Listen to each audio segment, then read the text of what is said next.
Lyrics ఉన్నాయా? చెప్పండి అవి కూడా. కాత్యాయని. ముందుగా అందరికీ నమస్కారం అండి. మాతృదేవోభవ. ఇక్కడికి వచ్చేసిన పెద్దవాళ్ళందరికీ నమస్కారం అండి. బండ్ల గణేష్ గారికి, రాజీవ్ కనకాల గారు అందరికీ నమస్కారం అండి. అంటే నాకు స్పీచ్ ఉందని చెప్పకపోయి ఉంటే నేను కొంచెం కంగారు లేకుండా వచ్చేవాడిని. సింజిత్ కరెక్ట్గా వచ్చే ముందు చెప్పాడు. నాకు చాలా టెన్షన్గా ఉంది. తప్పులేమని మాట్లాడితే క్షమించండి. ముందుగా నేను స్పీచ్ కాకపోయినా నా ఎక్స్పీరియన్స్ మొదలు పెట్టబోయే ముందు ఒక ముగ్గురు గురించి చెప్పాలండి.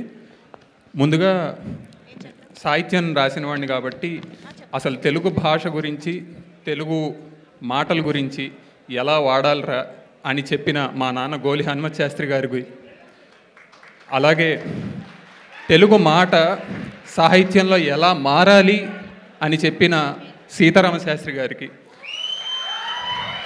ఆ మాట ఒక పాటలో ఎలా పారాలో అని నేర్పిన ఎస్పీబీ గారికి ఒక్కసారి వారిని స్మరించుకుంటూ నేను నా ఎక్స్పీరియన్స్ గురించి చెప్తానండి.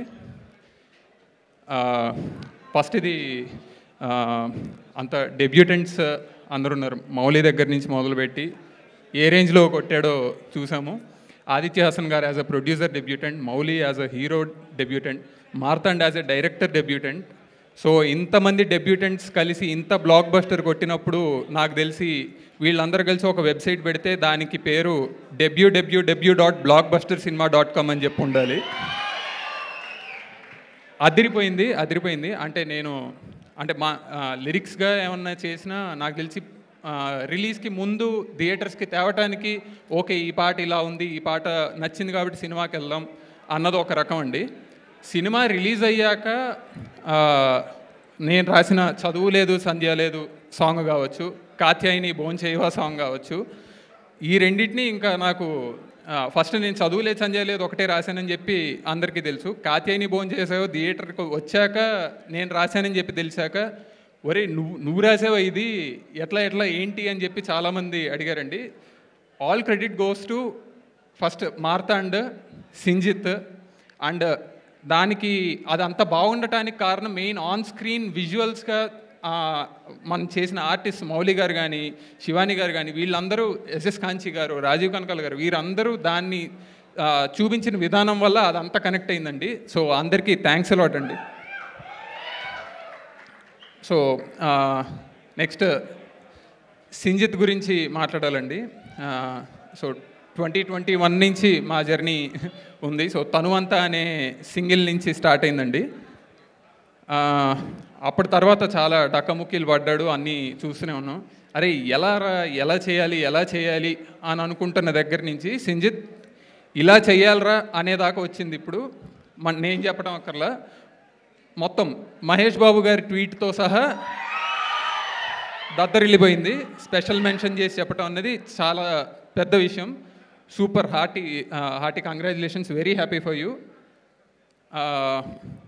ఇంకా నాకు ఈ అవకాశం ఇచ్చిన మెయిన్ ఈటీవీ సంస్థ వారికి అండ్ ప్రొడ్యూసర్ వారికి ఆదిత్య హాసన్ గారికి అందరికీ థ్యాంక్స్ అలాట్ అండి. సారీ, కొంచెం క్షమించండి. సో నెక్స్ట్ మనం సారీ ఏమన్నా హెల్ప్ చేస్తారా నాకు? ఎక్కడ ఆగింది బండి ఆగింది ప్రస్తుతం. ఎవరికి ఎవరైనా మిస్ చేశారా?